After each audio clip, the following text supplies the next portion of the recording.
Hey, hey. How you doing, Long Beach?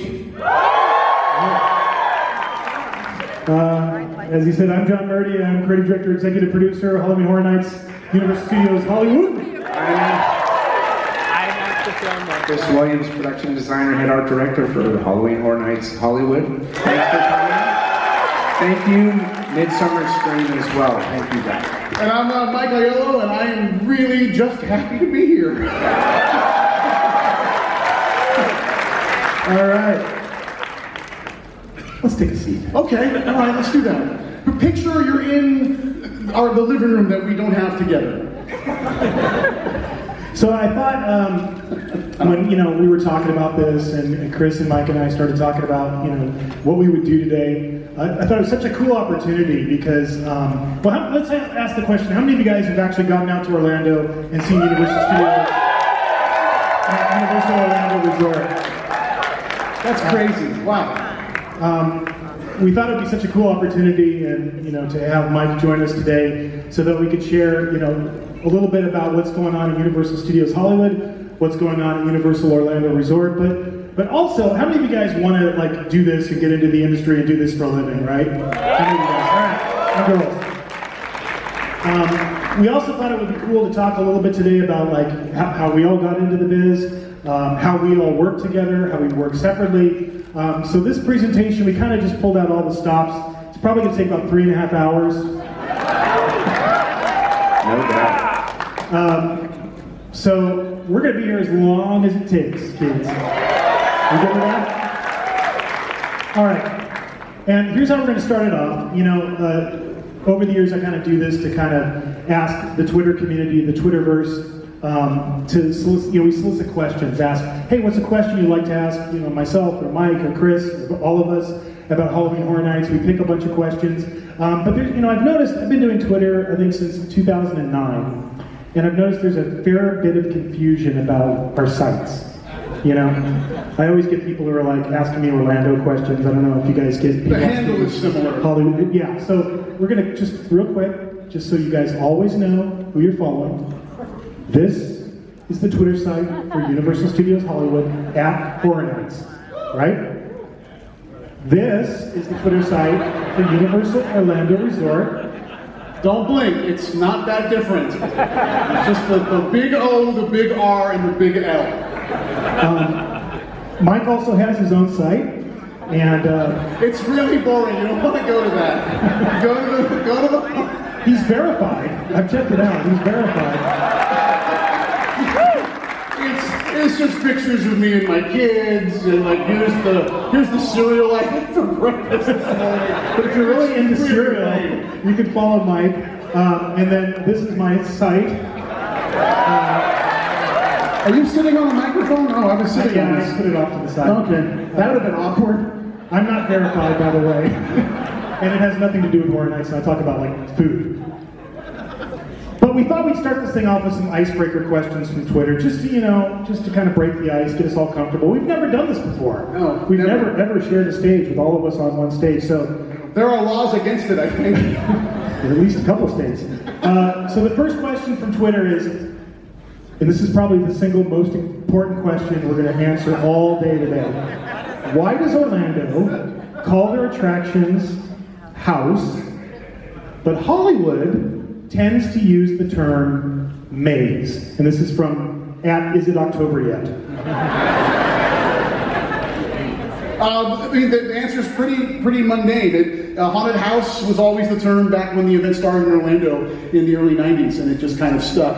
But I will say, when we're creating together or talking about, the terms are a little interchangeable for us when we're talking about it. But in our guides and on the website for Orlando, it's always been haunted houses. When I came in '97, they were always called mazes, actually. But do you know why? I don't know. I really don't. I don't either. know. And because they're amazing. There it is. Trademark. You know, it's not even the real definition of a maze, because we're not confusing you, we're not putting you into dead ends, we're not doing anything. If you really did that, the throughput would be 200 people an hour, and the lines would be 6 hours. I think the honest answer is we have no idea. We really don't. And when I came in 2006, when I came to bring back Horror Nights with Chris, they just said, you're going to do one maze this year. And I went, oh, okay, we'll call it a maze. That's it. Thank you. Is it October yet? All right, question. What is your favorite Orlando house, and what is Mike Aiello's favorite Hollywood maze? This is from @HHN Fanatic. I'm sensing a trend here. And the truth is, for many, many years, I never missed a single night of Horror Nights. Since 2006, I had this crazy streak going where I had been there every single night. It was up over 200 nights, and so it's hard for me to answer that question because there's a whole lot of the houses. It's okay. That I'd never seen, that I'd seen on videos on the internet and everything. But Chris and I went together a couple of years ago, 2016, and we grabbed a flight, we flew, we got there, we did like the whole park, two parks. We did Islands Adventure and Universal Orlando. We ran around, saw the parks, then we did all of Horror Nights, then we got on a plane the next morning at 7 a.m., flew back and did our event. But the one that really, really impressed me in Orlando was this one. It's called Ghost Town, the Curse of Lightning Gulch. And for me, what was so impressive about it was just the scale of the sets. They created this entire, ghost town environment, and it felt absolutely real. It was beautiful. It was inside a soundstage, and I loved all the gags. There was one particular gag where a guy popped out of the piano that I thought was really, really clever. I don't know, Chris, do you have a favorite from Orlando? Mine was, I really like this too because we took a tour before the event itself and walked through, and we came around the corner, and we weren't with Mike, or with some of his guys, but I was shocked because I was like, ghost town, and they built an actual 2-story ghost town, much like what you're seeing in the image, all the way down, and they had great effects all the way through it. And scenically, that was really the one I liked, but the Exorcist Maze that they had produced was really, really cool. During, we did a pre-walk, but then we walked through it during the event, and they had some great effects. They had one effect that we're walking through the house, and literally the walls dropped in a scrim effect, and we were like out in the desert in Iraq. Very cool. And it was really big, too. It was really cool. And one thing, too, I'm going to let you off a little easy, but every year I've worked on the event that I've known John. I think we've known each other now, two of you have known you since like 2009 now. Talk to John, hey, come on out. Every year he's like, I got a streak, man. I got a streak. Serious? I'm not going to break my streak. I'm at the event every night, not breaking the streak, and you did it for me. You know what broke the streak, actually? What's that? My niece decided to get married on an event night. And I was so pissed off. And I was like, you gotta change that. And she's like, I can't, the invitations have already gone out. I'm like, I have a streak. So that's what broke the streak. So I'll get to Orlando more in the future. And Mike, your favorite Horror Nights house? My favorite was actually the first maze I ever went to in Hollywood. House of 1,000 Corpses in 3D, zombie vision. So for me, we've done 3D mazes in the past in Orlando, but I gotta hand it to Chris and John and their teams. The 3D in this maze, I love this movie. My favorite part, some of my favorite parts visually are those interstitials that Rob Zombie did that kind of broke up the scenes, like real quick, kind of fever dream interstitials that were throughout that movie. And the 3D in this maze literally captured that, and I was blown away by it. And again, I really like this movie a lot. So being able to, again, that's the cool thing about, I've been to the Hollywood event a lot of times, and but here's the thing, that going through, I live closer to you now. I know you do, I know. It's in Ireland now, so it is technically closer. But the really cool thing about, working with our teams in Orlando, and the one thing that we don't get is to be able to be surprised by the mazes or haunted houses that we create, because we know where everything is. We know every beat, every step. So being able to come to the Hollywood Park and experience the mazes here and not know anything about them, it's a really cool thing, and something that I don't take for granted when I'm able to come and visit. I get to finally be a guest and a fan and walk through a Halloween Horror Nights maze that I know absolutely nothing about. So it's really cool. My favorite premise, by the way, for an Orlando original maze, and I couldn't put it down because I didn't see it in person. It was Nightingales. Did you? Oh, is yeah. that yours? That's right. Yeah, we'll Okay. talk about that a little bit later. But I just love the idea of the World War I thing, but I'll leave that. Yeah. We're going to talk about it a little bit later. All right, moving on. Let's get personal. Uh-oh. Question. What is your biggest fear? This is from at Blogamist31. Want me to go? Yeah? Going first. Going first is your biggest fear. Wow. So obviously, I'm a dad. So anything happening to my kids is like that's like the most horrible thing in the entire world. But being more playful with it, quite honestly, my biggest fear is deadlines. It's the one thing I'm like really afraid of. What is it? Deadlines. Oh, deadlines. Deadlines. You said like dead lions. Yeah, dead lions. I'm petrified of dead lions. They just lay there. Just to do something. Deadlines. All right, Chris. Heights.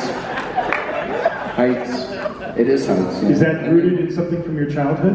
You know what? This section's called Let's Get Personal. No, but and maybe things that go bump in the night, maybe, or something, that kind of a thing.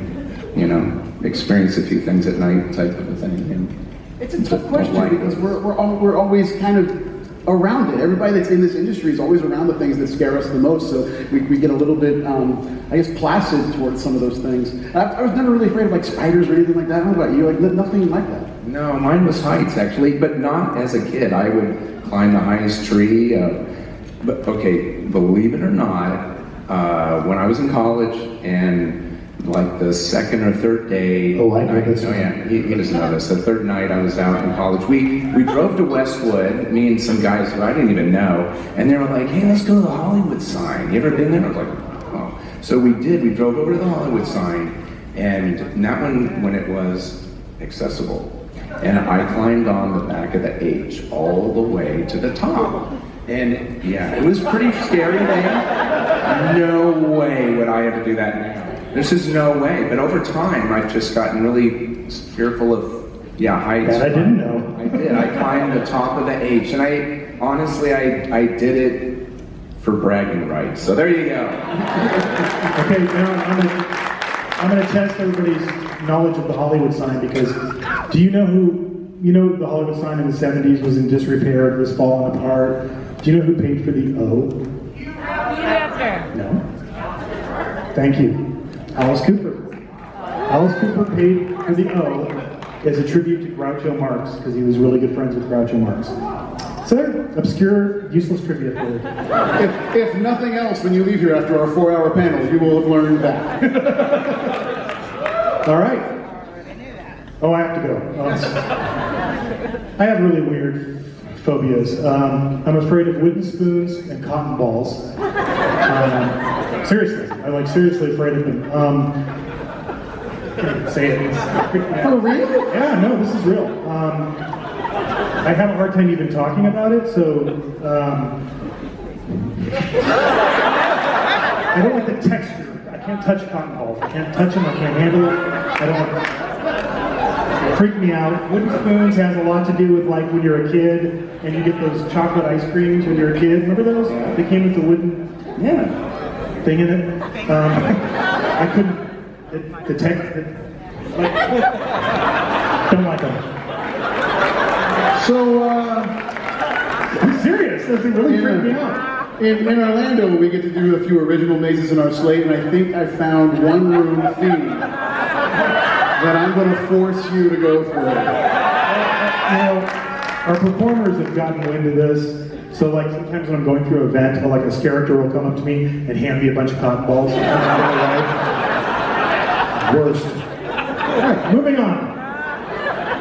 Are you scared by your own creations from Hypnopilot V1? I suppose that means like our, what we create. Do we scare you? No. No. Chris? I would would say no, because overall we kind of know what's going to happen and what's going on. But I tell you, unless a performer moves into like a different location where they're not supposed to be, yeah, I get startled a few times every year. Or I'll tell you, dot rooms. You know, we did a Black Sabbath maze, and we did like this dot ring that was totally black, but then we just spattered like green UV and tried to get a nuclear field. So I'll be honest, when I walked in there and I'm looking for them, and they blend in so well that I'll scan the room and I'm looking, I know they're looking at me, and they're right here, and I can't tell that they're right here the whole time. So there's a few times where I do get startled, yes. Yeah. I think it's the same thing. It's hard for your own haunted house or maze to scare you, but the performers, it's like they have a radar. They know when we're walking through. I'm sure you've experienced this, Mike. And they just like they just become obsessed with scaring you, and that's terrifying, honestly. Because you don't want, the worst thing you could do is scream in front of your own performers. It's really embarrassing, but they have made me scream so many times over the years. And then, then backstage, you'd be walking backstage and they're like, I made you scream, And then you feel really small. I lied. What? I misinterpreted the question. I thought it meant like the ideas that we had. Did you mean like the actual? Oh, my children terrify me. So we're talking about like when the event is happening, we're walking through. So yes, there was a moment, and that was An American Werewolf in London, the first time we did it in Orlando. That werewolf terrified me growing up when I watched that movie. And it, just like the Hollywood Park, we built full-size puppets based on Rick Baker's designs, and these were fully articulated. Again, in Orlando, they were actually manned by a puppeteer, so it could be whatever they wanted to do. It wasn't a fixed interaction with the guest. And we had created a kind of a darkened space to simulate going through the moors. And it was a right angle turn. It was the first wolf in the maze. And I had not seen it fired yet. I literally held back not seeing it in the actual space for the first time, because I really wanted to get the reaction that an average person would. So walking around that corner, and when that thing fired, and seeing that in real life to scale was like...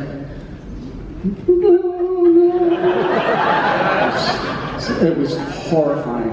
And it was like the coolest thing ever. So I'm totally frightened, and literally trying to just get against the wall, just going, let's get to the next thing, I'm gonna see it again.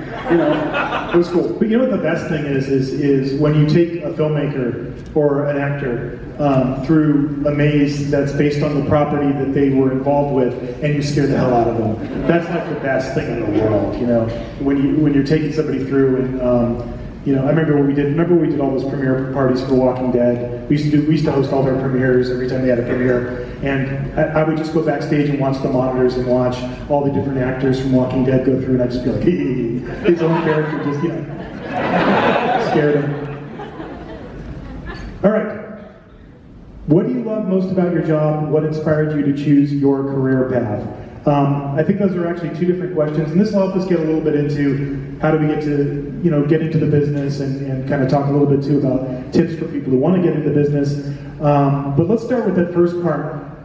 What do you love most about your job? So the one thing about what I do at Universal Orlando, I oversee an amazing team of writers and show directors and designers and technicians. And Horror Nights is one element of their daily job. It's one element of my daily job. But I'm also responsible for all of the entertainment that exists within the entire resort.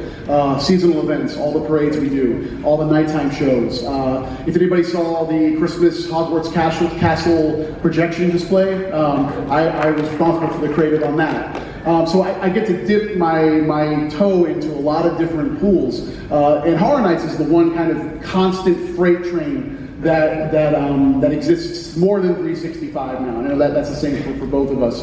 So that's the really cool thing, is I've been able to evolve and really lead a lot of passionate people are doing things that I used to do. in my formative years with the parks that now I kind of oversee. So it's been a really neat evolution that exists within Horror Nights, but also a lot of other content within the resort. So the diversity, the variety of things I'm able to collaborate with a lot of different teams. That's cool. I really dig the creative freedom that really like John and I both have, and that we work together and dream all this kooky stuff up and come up with wacky ideas to think if, hey, can we make that work, or we see something in respect to a movie or a film, and then, see if we can, achieve a set or, a character or anything like that, pretty much. One thing that's a really great thing is that we know we are going to actually physically produce 6 to 7 of these haunted mazes, houses, in a year. We know we're going to actually do that. Where, some creative institutions and other places, guys will develop stuff for years and it won't come to fruition. One cool thing is that we know we have an end. We know where we're going to end with it. So, which I think that's just really cool. I remember in an earlier part of my career when I was working in Universal Creative, in the beginning when I first started out, my ratio of things that I worked on to things that got produced, at one point was 48 to 1. Like you generate that much material that would never see the light of day and no one would ever see it, no one ever walk through it or write it or experience it. So I agree with what Chris said. You go in, you have this mountain of stuff you have to create, but at the end of the day, all you guys are going to get to go through it. And the kind of sad part of it is it's going to go away too. So it's only going to be there for a limited amount of time. So that initial creative process is one of my favorite things. And then the other thing is seeing performers bring it to life. That's the second most favorite part of the experience of creating Horror Nights, and always has been for me. I love Chris and I's initial time when we work and we do all that initial creative work and the back and forth that goes on in that. And then I love when I get to walk into a maze or house and I get to see the performers bring it to life, because they always surprise you with things that maybe you didn't even think of that make it that much better. The other thing too is being able to foster talent as well. Again, these are massive teams. We're just the guys up here talking to you guys. There are hundreds of people that are responsible for the creations that start on that white piece of paper, that then use the same amount of passion, the same amount of talent to be able to bring that to life. So it's really what I really, really love. I know you guys can never set a property apart as a good fit for a maze. Now, Chris and I have always had 3 rules, and sometimes we break them, but most of the time we try to stick with them, and it's pretty simple. One is awareness, and that simply means, do people know it? Do they want to see it? The reason I use this particular image, this is from, I think, Halloween Horror Nights 2007 or 2008. Notice something about this ad. Do you see the name Freddy anywhere? Do you see the name Jason anywhere? See the name Leatherface anywhere? See the words Nightmare on Elm Street, Friday the 13th, Texas Chainsaw Massacre. This to me is the greatest example of awareness. We can put out a poster that just has those 3 characters and every single person knows exactly what that means. That's the ideal for a maze. If you could put an image out and instantly people go, I know what that is, I want to see it. That's what we look for. Number 2, we look for characters that we can replicate in a live environment like a maze or a haunted house at Halloween Horror Nights. I use this particular image from Saw because a lot of times when you're working with movies, obviously Freddy's a great character to replicate because it's a mask, but somebody like the Reverse Bear Trap, if she didn't have that headgear on, I don't think that would work. You wouldn't know what it was. So we're always looking for things that have great characters that we can use our live actors to bring them to life. And lastly, it's environments. Of course, this is from Alien vs. Predator. But we're always looking for great environments that we can replicate in a live attraction like Halloween Horror Nights. Is that any different for you guys, what you look for? No. It's the 3-legged stool. You described it perfectly.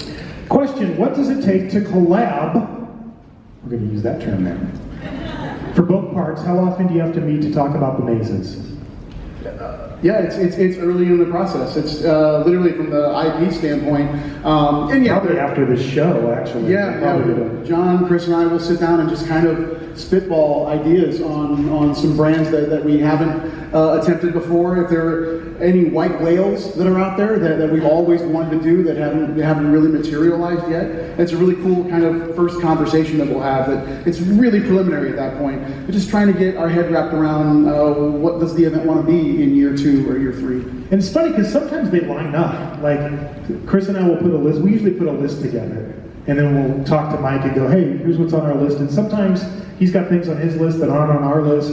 And sometimes we go, yeah, I'd like to do that. Yeah. And like some years you'll see us line up with a lot of things in common, and some years less in common. And it's really just when we build those lists. And that's at the beginning. We have some every other week standing meetings that we call and talk to them. We talk and we go through actually, like say for each meeting a trade. So one is costume design, and another one is makeup, and another one is technical, and then project management. So we do meet at least some standing meetings every other week as well. It's also an effort to try and find some best practices as well between the two parks. If there are things that Chris and John and their teams are doing that are really efficient, we'll say, hey, let's adopt that sort of plan, and vice versa. But again, we've got 2 very different teams that the other great thing, as John asked earlier, who's been to the Orlando event, one thing we consciously do with our content is make sure that we're creating 2 separate mazes, even if it is the same brand. We want to be able for someone, if they choose, to visit the Hollywood Park and experience John and Chris's maze, that they're going to get a different experience on the East Coast with the Halloween Horror Nights team that's there. That's a conscious decision that we make. And the next is a very common, we get this question all the time. I assume this, just because a movie does well at the theaters, doesn't mean it would always work out well as a maze. Have you ever had moments where fans wanted to see a movie recreated as a maze, but realized doing it might have terrible results? Twilight. I was going to name my daughter. One of my daughters is Isabella, and originally I was going to name her Bella. And then I noticed that was the most popular name that year, and I was like, and I wanted to name her after Bela Lugosi, and which I did. But then I realized, oh my God, if I call her Bella, everybody's going to think she loves Twilight her whole life. So I changed her name over that movie. Do you have a movie, Mike? Well, it's actually a recent one. It's come up a lot in conversations I've been having with people. A Quiet Place has come up a lot lately. Amazing movie. You guys would have to be really quiet. I know. Can you do that? Can you not make a sound going through a maze? And that, not to say it's not possible, but it's something you got to really think about in knowing the dynamics of the mazes that exist in Halloween Horror Nights. Quiet is definitely not one of them, and that is what makes that film so unique. In fact, when I first saw it, there was one other guy in the theater watching it, and it was hilarious because, and I knew he was consciously aware of it, but he would eat his popcorn like this.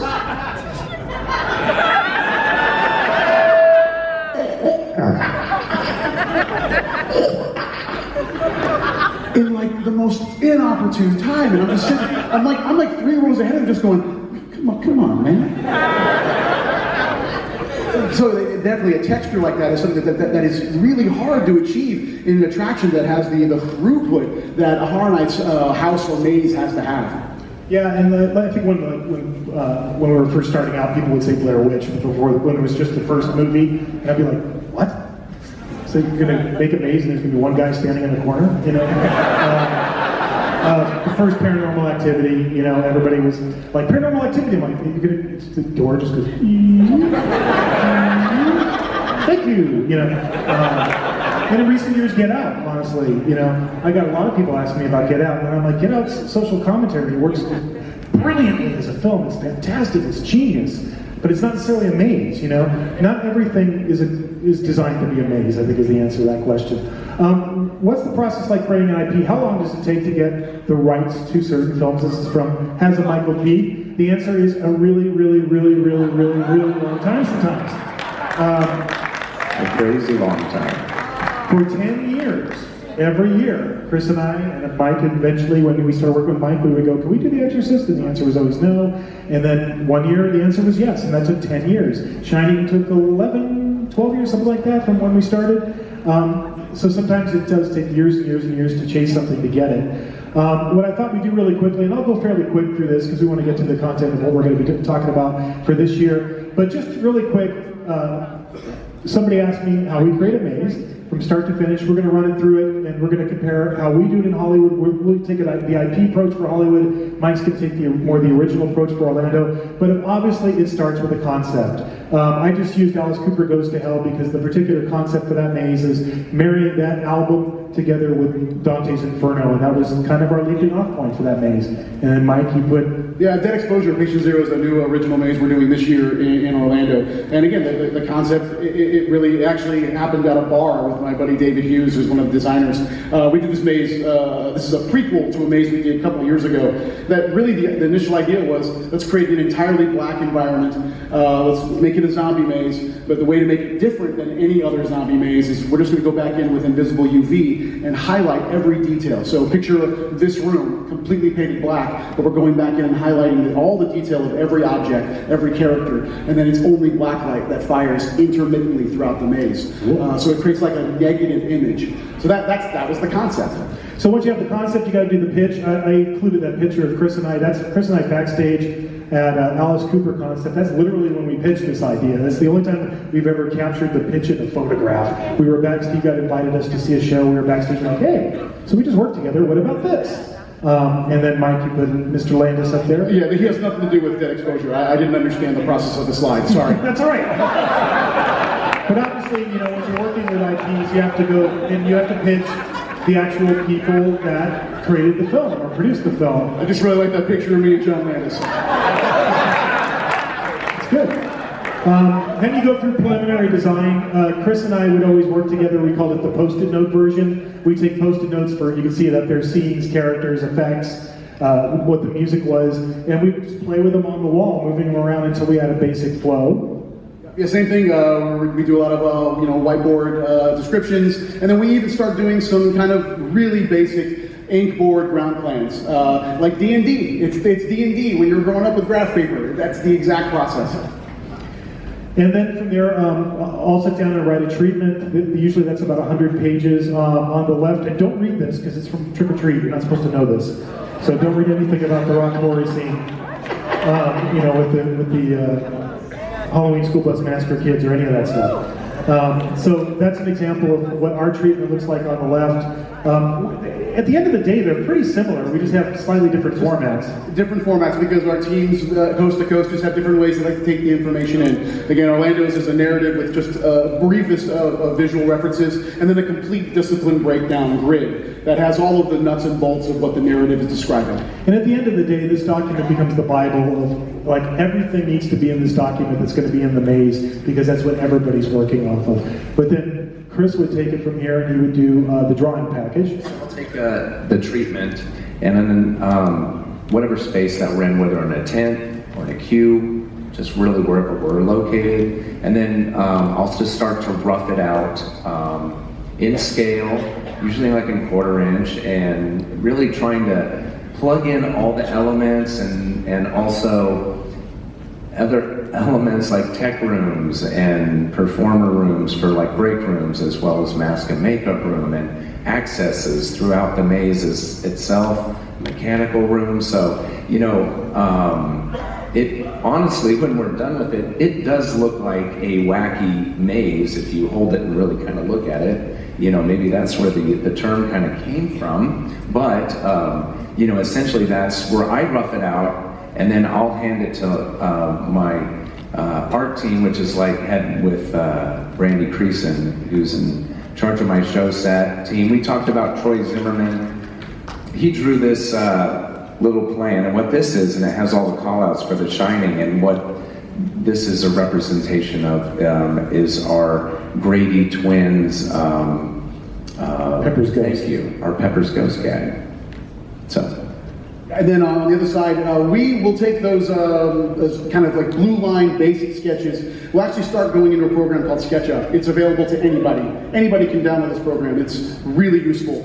So we'll actually create the mazes in three-dimensional form so that we can actually walk through them and really get a sense of the angles, get a sense of the scares. We can do a lot of adjustments at this point in real time. This is a tool we've used for several years now, and it is invaluable in the UO process. And then to get into elevations in the seating package, so Chris, on the left is Saw. And that just has all the call outs, so that's essentially our raw elevation, for our basic typical building for right now. And then we take this and we give this to our technical team, so we could figure out the structure.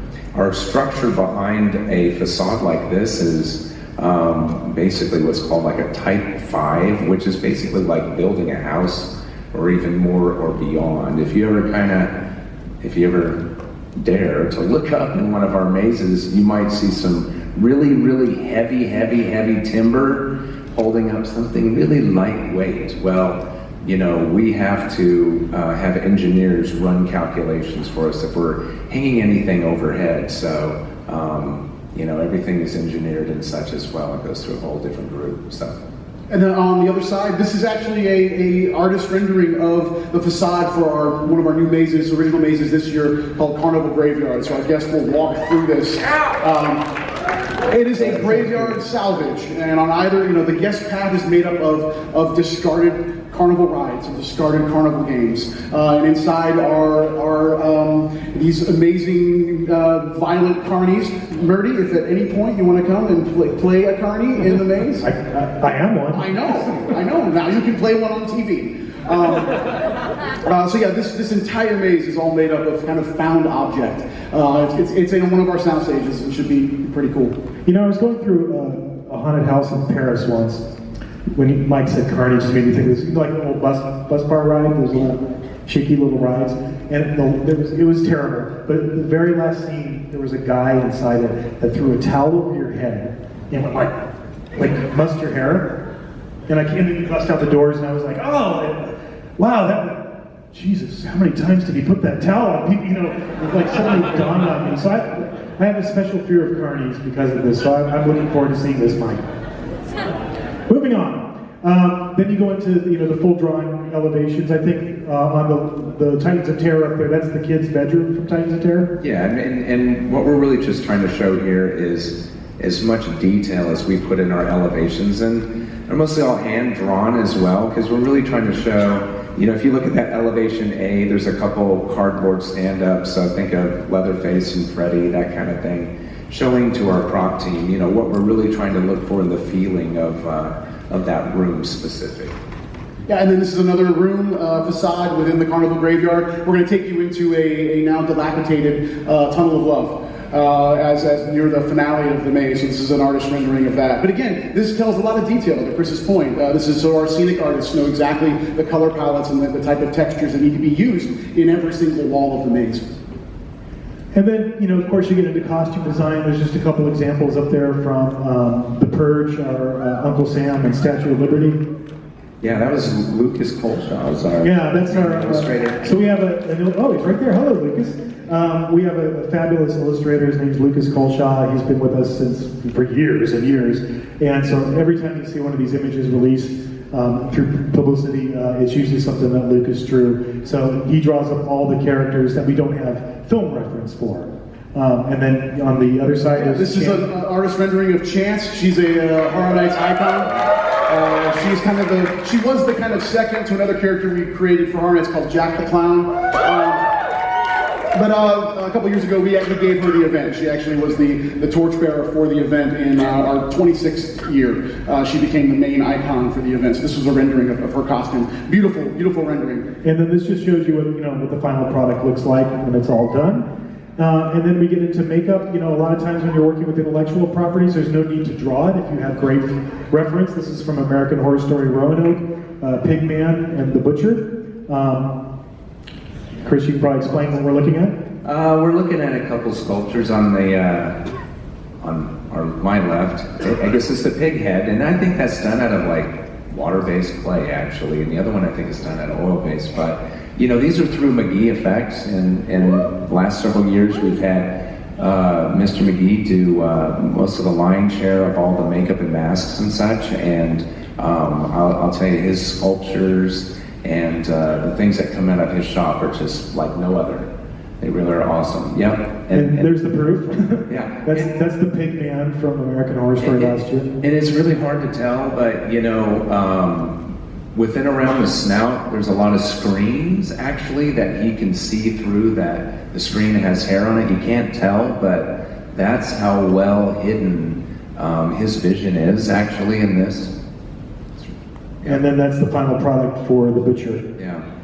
And in that butcher, just all real quick, sometimes you talked about collaboration with Orlando. That's the butcher is shown there with a drop window. We started doing drop windows last year, and that was really based on what John and I saw from Orlando and how we felt that we could implement those as well. So, that's some collaboration that we do work with them on. Okay. This is a sculpt for the Killer Clowns from Outer Space Scare Zone that we'll be doing for our event this year. This is Rudy, and our team, it's all in-house. We have an amazing group of artists that are with us almost the entire year that create all of these amazing sculpts based on the references that will be given to be able to achieve the accurate look. I think the next one actually may have a finished product. There we go. There he is. This is going to be a scare zone. It's going to be in our South Street portion of the park, and we're going to do most, if not all, of the Killer Clowns. So Fatso, Slim, and Spike, Daisy, I think is going to be out there. You're going to see the ice cream truck, the Terenzi Brothers ice cream truck.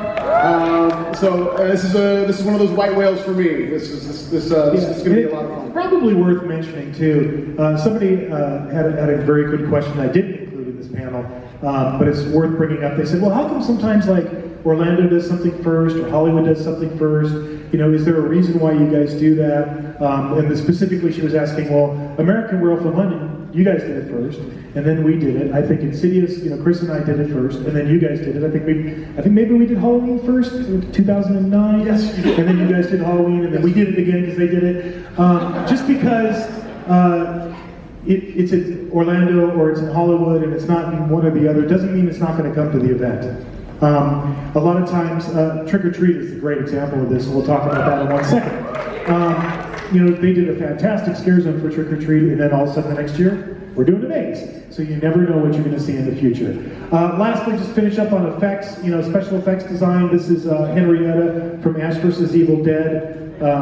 Basically one of our concept designs for special effects. Yeah, and this is a little puppet thing that was working on with our effects team, and John and Lucas and Marissa Gallion, who heads our effects team up as well. And so this is just a concept of Henrietta with a puppet, and then we took this idea and then went to our warehouse, which we have a big warehouse, and then we did a little R&D with this to see how it worked, and through that we discovered that it was best for the puppeteer to be behind actually Henrietta versus on the side of her, and then that's how we actually finished it out and had the puppeteer behind the wall with a mechanical mechanism that she could also turn her head to the right, and only to the right, because essentially that's where the flow went. It came at you and you went over to the right. So, and that's the character being sculpted with Pat McGee's shop,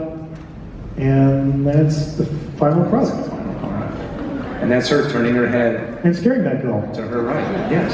Yeah. And then Mike. Yeah. So when we decided to do Alien vs. Predator in Orlando, one thing we're trying to keep in mind at all times is how comfortable our characters are within the maze. And early on, we made a choice that we wanted all the aliens to be puppeteered, because we did not want a character to try and manage the size of the xenomorph head, knowing that it's very large and it could be uncomfortable. So all of our aliens in our maze were all completely puppeteered by human operators. The proboscis, shot out, the whole thing. It was really cool. And then I think we've got a finished product. Yeah, there he is. We had 8 of these in the maze sprinkled kind of throughout the maze. But yeah, again, this was an exercise in how can we do a character differently that ensures that our performers are able to be comfortable. And then, just to finish up on the scenic production, I showed this slide earlier. This is from Alien vs. Predator, but I'm going to step through a series of slides and just show you the process to get to that. That's the finished product. So this is that same scene, right? This is right before. This is, we painted... Or is this a suicide cult? I can't tell what's going on. This is the scene. It's painted, it's aged, it's propped, it's ready to spray foam, actually. You can see over their hands, I believe, and their heads. We're trying to keep the foam off of them, and we'll come in. And I think the next page shows, we'll come with a big urethane foam rig.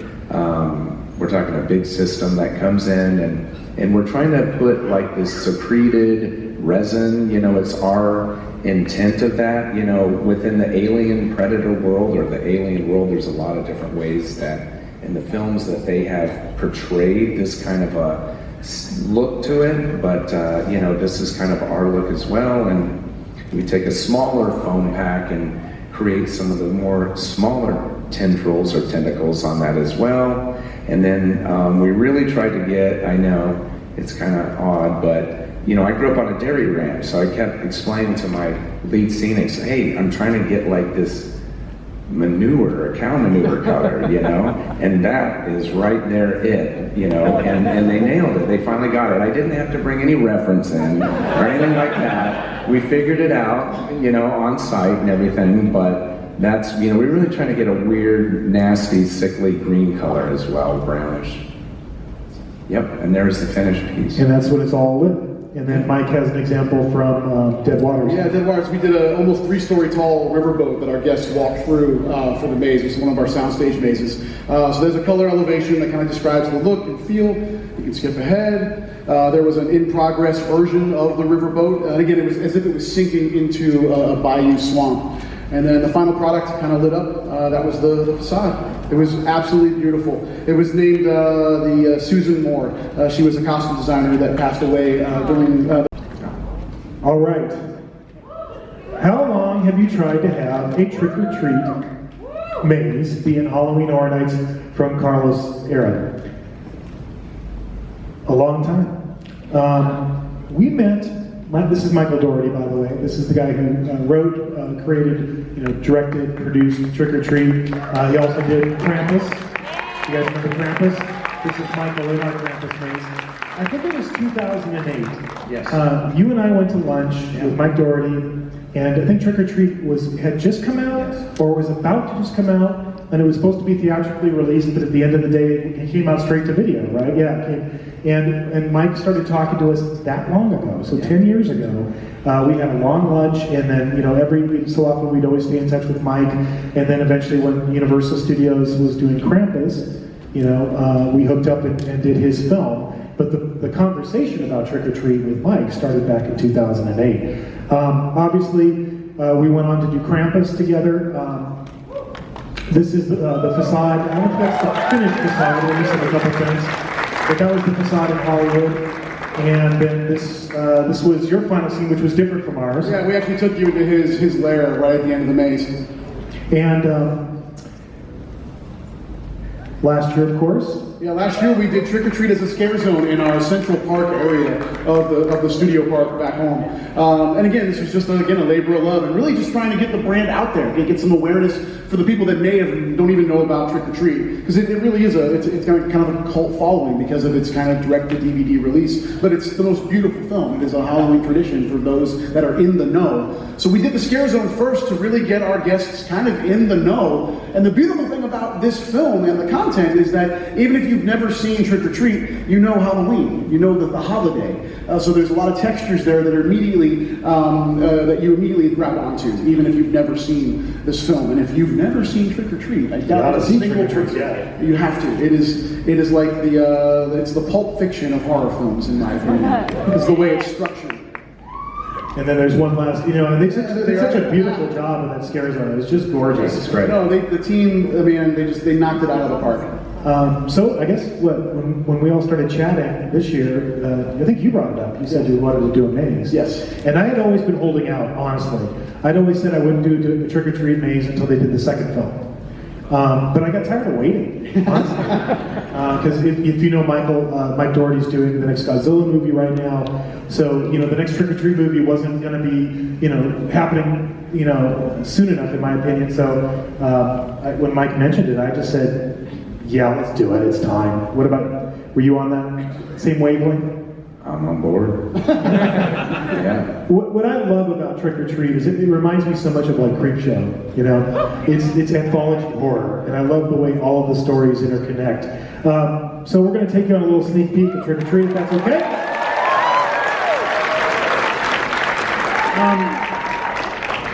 So we talked about this a little bit, but do you each try to do a shared IP relatively the same, or do you like them to do your own twist on them from SoCal Exploring? And I think you answered it earlier, Mike. Yeah, I think, I don't think we necessarily, like, in our minds set out to do that. I think it naturally ends up that way. Usually when we decide an IP, we go off and we design, Chris and I get together, we come up with our idea, and you guys get together and you come up with your idea, and then inevitably we have that moment, usually right before we're going to pitch it, to say, like, oh, how does your maze go? Here's how our maze goes. But ours is actually different right out of the gate on this one. Right out of the gate, it's different, yeah. Here's an example. So for Hollywood, the facade for the maze is going to be Emma and Henry's house, right? And really, when Chris and I sat down to design it, it's because it's the first scene in the movie, right? And we really liked the idea of the ghosts out front. We liked the idea, oh, there's the house, by the way. It's in construction right now. It's being built. This is prior to props and dressing. Obviously, we have to do all the ghost figures.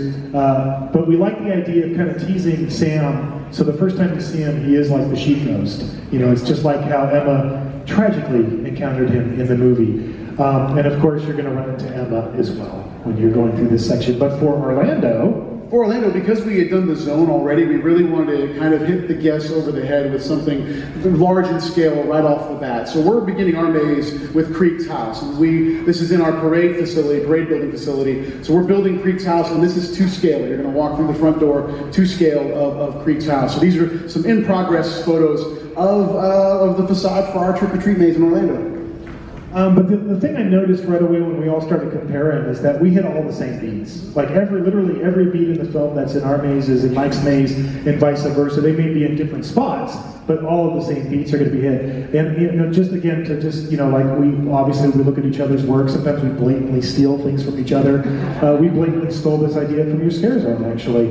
The idea of doing the puke scene. And if you don't know what we're talking about, maybe Mike, you could explain what you guys did. So in this story, obviously, Wilkins, he has kind of poisoned a lot of the candy that he gives out to kids who have been bad. And this unfortunate young man eats some of that candy and he vomits profusely. The most chocolatey vomit you've ever seen. Chocolatey, yeah. It's disgusting. So we recreated this in the Scare Zone. We actually had made a dummy of the small boy that on cue could vomit right there in front of the guests as they were walking through the zone. And Wilkins was a live performer, so he would kind of draw the guests in closer and then cue it right before, when they didn't expect it. And this poor dummy of this kid would just profusely vomit all over the street. It was awesome. And we both saw what Orlando did, so we incorporated a similar effect in the maze. So when you go to the principal, and I should mention, because it's an anthology horror movie, we're really trying to introduce the different sections. So there's like little tableaus that introduce the idea. Oh, this is the principal, or this is the Halloween School Bus Massacre, or this is Surprise Party. So we're going to do all of that as you're going through. And then you sent me a video recently where you guys were R&Ding with Marissa and her team, the Mr. Pukey, or whatever we're calling him. So I can tell you the way that we positioned this is that you guys will definitely get wet. Pukey wet, yeah, which is better than normal getting wet.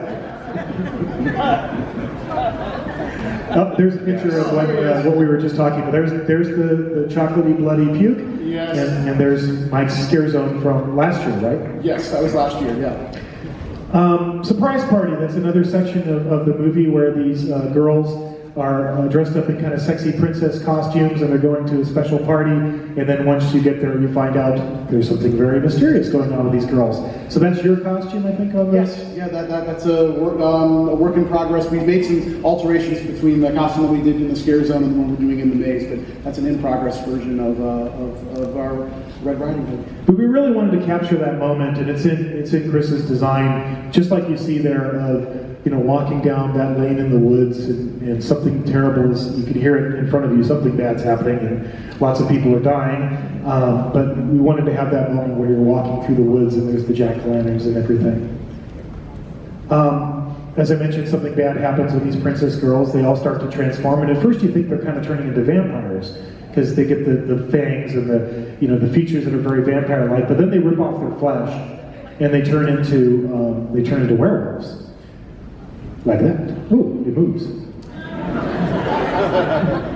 It's cool. We can just watch that.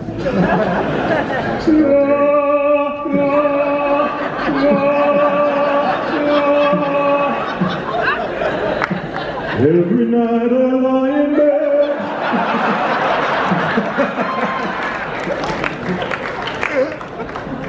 Do the whole song. My kids have been wanting to sing. I just drove to Dublin, to 3.5 hour bus drive, and I listened to that soundtrack 5 times. So I can sing any song from Greatest Showman right now. But we won't. So as I mentioned, they turned into werewolves, so that meant we had to create werewolf versions of these girls. This is actually a picture, you filmed that in the book, right? Yeah. Mike, when we first met him, do you remember he gave us that coffee table book on Trick or Treat? Mm-hmm. And it has this awesome picture. And it's funny, in the movie, you don't see that much of the werewolf. You just see the Greatest Showman version that I showed you there. But you don't really see the full, transformed werewolf until it's just the head howling at the moon at the end of Sweet Dreams by Marilyn Manson. But we're going to show it off. Oh yeah, of course. So, let's show it off. This is our sculpt for the werewolf girl. This is done by Pat McGee Effects.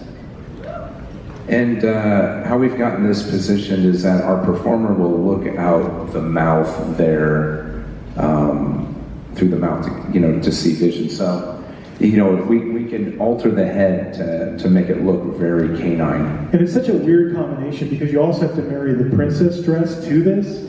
So it's just a bizarre thing. And then Mike? Yeah, this is an in-progress version of a puppet we're developing for the wolf as well. So you'll see a couple different versions of the wolf in the maze. This is, again, in progress of a puppet that we're building to be able to really attack the guests. Much in the same way, again, that's one thing we learn on things we've done in our past as well. Figure out how can we improve it, change it to make it a little bit better, a little bit more quality. But yeah, that's a little sneak peek there. And we're working on a similar thing, but it's not quite sculpted yet, so I couldn't share it with you today. But we'll see in the maze. And then, of course, there's the werewolf girls mid-transformation. We actually, in our maze, you're just going to see them as the werewolf girls, but you're going to see this look in the Scare Zone. Oh, damn. You didn't hear that. But this is going to be the, we're doing a trick-or-treat Scare Zone in addition to that. There we go. Oops. Too late to take it back. Well, come on, it's you guys, right? You're not going to go on the internet and talk about this, right? I can trust you. So for the Scare Zone, we're going to have both the fully transformed werewolf girls and the girls mid-transformation. So this is the prosthetic sculpt for the mid-transformation werewolf girl. Got it? Of course, we have to do the Halloween school bus massacre scene because it's fiction. And when we were working on this, and you guys thought the same exact way, when Chris and I were talking about how do we want to do this scene, this is an image. I think when I was writing the first outline, I sent this image to you and said, Yes. that should be what we see. Exactly. Yep. And that's what you'll see. So you're going to see the partially submerged school bus in water with all the cat tails, is that right? Cat tails around it, and encounter all of the school bus massacre kids. If you don't know the film, this is the school bus massacre kids. These parents put all their troubled children on the bus and they pay the bus driver off to drive them into a quarry and kill all their kids. But of course, as in all horror movies, it doesn't quite go like that and they come back. When they come back, they look like this. They've been rotting down there in that water for decades, so they look all, kind of partially disintegrated and mildewy and slimy, and that's the look that Chris and I latched onto for the maze. And just to give you a close-up, that's kind of what it looks like in the film.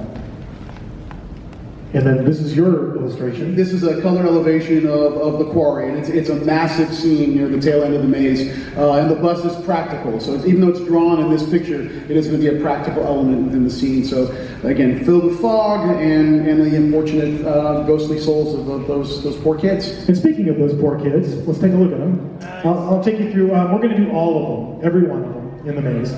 I'm scared which you don't know about. So this is I'm going to quiz you guys on your knowledge of trick-or-treat. Does he have an official name? The Dracula Kid? God, Dracula Kid? I don't know, I'm asking, I really don't know. I don't know. Okay, Dracula Kid. We're going to do Dracula Kid. We're going to do the Bunny Kid. That's the sculpt we're working on right now for that. Skeleton Kid. I'm just going to make up names as we go along. These are all done by McGee Effects as well. And if you look at that texture on there, they really tried to get that paper mache. Totally, absolutely, yeah. This is Big Head Smiley Face Kid. Right now there's someone live streaming or in the audience going, I know their names. I know their names. I'm sure that's happening at this very moment. The Devil Face Kid. The Clown, Big Bag Overhead Smiley Face Guy, and Upside Down Princess.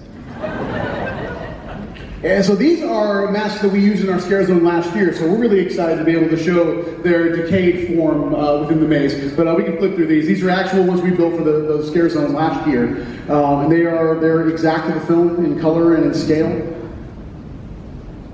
And then, of course, we have to meet Sam. And there's a section of the movie called Meet Sam. And of course, that means we have to produce Sam. So I think the Sam image, that's Orlando's yes. Sam, right? Yep, we're still doing ours. Yep. And then that's Unmasked Sam, which will be the same for both of ours. That's right. And then, just weird little practical things. Sam is a tiny little guy. But he's got this prop, this broken sucker prop that he uses like a knife. So on the smaller one, that's actually Trick or Treat Studios, the mask company. That's actually the one they sell, but you had to make it bigger, yeah? Yeah, we made it a little bit bigger and made it soft as well as more durable, actually. And because you always have to think about a guy trying to stab you that has to do something soft. So Tony Lindis, our prop head of our props team, had fabricated this larger size one, and it also has an aluminum stick on it basically as well. So beef it up. Yeah, absolutely. And of course, one of the cool things about Trick or Treat is everywhere you go in the film, Sam is kind of there and he's watching you. So I think both of us picked up on this, where as you're going through, you're going to see, in addition to the live performers who are playing Sam that are scaring you, you're also going to see all of these little tableaus, just like out of the film. This one literally, exactly like you see from the surprise party. So you'll see Sam throughout the entire experience as well. All right, here's another maze. Is the Stranger Things maze? How many of you guys are Stranger Things fans out there? Right on. Isn't this crazy? Is the Stranger Things maze going to be focused on the first season, second season, an altogether combo of both? From Isaac Munoz. It's going to be focused on the first season, actually. It's funny. Again, I have to give credit to you guys on Twitter. You guys are the ones who made me aware of Stranger Things right when it debuted. As soon as I'd look at Twitter and everybody was talking about Stranger Things, and I was like, oh, I gotta watch this. And when I sat down to really dive into it and really watch it, I just loved it. I mean, I grew up in the 80s, so of course, it spoke to me, all of the 80s references. But beyond that, the writing, the acting, the production values, everything about the show were fantastic. So, when we sat down, we played around with the 2-season version, and it just felt like we were shortchanging so much. There was so much content just in that first season alone. So then we really, pretty quickly, you and I both decided that this is going to be season 1, start to finish. Everything you experienced in season 1, you'll experience in the maze. I don't know if you guys have anything to add to that. Yeah, no, I mean, we actually, in the very initial Blue Sky stages, we did an entire 2-season kind of flow. But again, Murdy, to your point, Charles Gray, Patrick Whaler, David Hughes, Manuel Cordero, they're kind of the think tank with me on this. We again decided that, can we just give focus to one season and really pay off some of the best moments and have time with it, rather than having to very quickly jump from scene to scene. And of course, this is the Stranger Things key art. And this is a question: what is the hardest part of making the Stranger Things maze? This is from Anthony. And I think it's a couple of different things. So we'll give you a little sneak peek of Stranger Things as we go along here. To me, right out of the gate, I think it was this idea, the upside down. How do you do the upside down, right? For us, and particularly Chris and Marissa's team leading the charge here, we talked early on that we need to do the upside down, and we need you to feel like you're in the upside down. How are we going to do this? So we did a series of mock-ups that I was at in Hollywood, and we tested all sorts of different things, projection, etc. We ended up doing this crazy grid that you guys put together, and in order to get and it's really about trying to get that floating particle effect, the spores that are floating. They don't float. They don't obey the laws of gravity when they float. They're going up, they're going down. We tried snow, we tried everything you can imagine. And nothing quite looked right, but what worked was a combination of a couple of different things. Projection, but also physical, actual objects. And I don't know if you want to explain that, but why you drew this grid. Well, there's the grid. So each letter is essentially a fiber optic that's coming through the wall at a certain length, and on the end of that fiber optic is a cotton That's exactly what happened when he walked in the room during the R&D. He saw so much of the cotton bed, and he did split. But, yeah, and that's what it is. It's a tiny little piece of, honestly, it's like from a snow blanket, so it's a little bit different than a cotton ball. And it's to diffuse the light, so you can't see the point of light. And also then to simulate kind of this spore kind of look and feel to it. And then with a fan, depending on how long they are sticking out from the wall, we'll get some movement. And then like John had said, with a combination of a couple of things, which also a short throw projector that has some more that are moving a little bit more freely. And then also, when you're looking at this, you see that there's essentially a backdrop and of like, say, the upside down forest. So we receive that the backdrop, a file from Netflix, and we're also going to print that and apply that on the wall as well. So they use that in the show too. And it's a combination of all these different layers. So you have these dimensional trees in this particular scene, dimensional trees, which Chris is creating with all of that crazy, I don't even know what you call it, the webbing or the... Yeah, we're trying to do some of that silicone webbing that, we see in the film as well. And right now we're doing some different variations on it, but that's the approach right now, that we're trying to do it as silicone and honestly have it close enough that you're walking through it so you feel some of that. If you guys have ever touched silicone, has a different kind of feel to it as well. So it's combining all of these different things together to create one idea. And it took a series of mock-ups and trial and error and trying all these different things, but that's what we finally landed on for the upside down. Then you get into the sets. These are some of Mike's drawings. These are just a series of color elevations. And again, these are great tools for us to not only figure out what the maze is going to look like, but also be able to give Netflix, the people we're collaborating with, the assurance that we are paying off the feel and texture of the show in every possible way. We can flip through kind of some of these. There's the shed that Will gets kidnapped in by the Demigorgon. There's the facade of the buyer's house.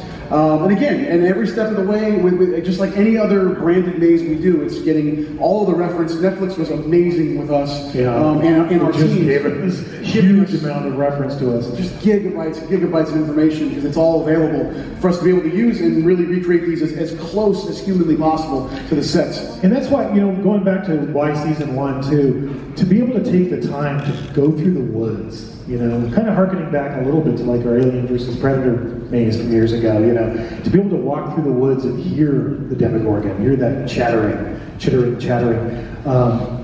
and to build that suspense. That's something we really wanted to do with this maze, to be able to go into the buyer's house and the alphabet wall and all of those things that are so iconic on the show. You want to see all of it. So we're going to give you all of it. This is the Hawkins lab. This is going to be a 2-story lab. You're going to actually walk around the tank that holds 11 for during those experiments they put her through. 2-story room, to scale with the show. It is literally the exact same size as the set on the show. And then there's this guy, the Demogorgon.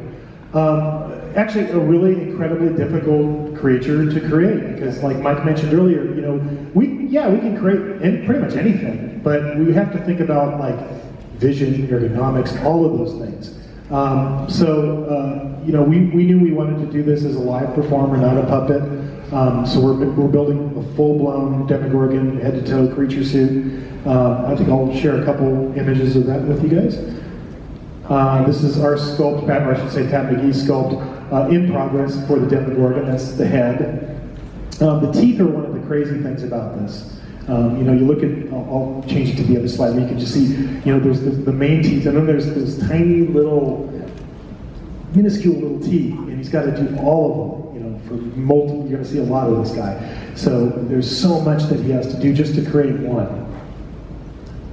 And then this is yours? Yeah, we're going to feature the Demogorgon in several different looks. So this is kind of the closed mouth version of the Demogorgon. This is again a sculpt by our amazing in-house artists, putting their talent on the clay.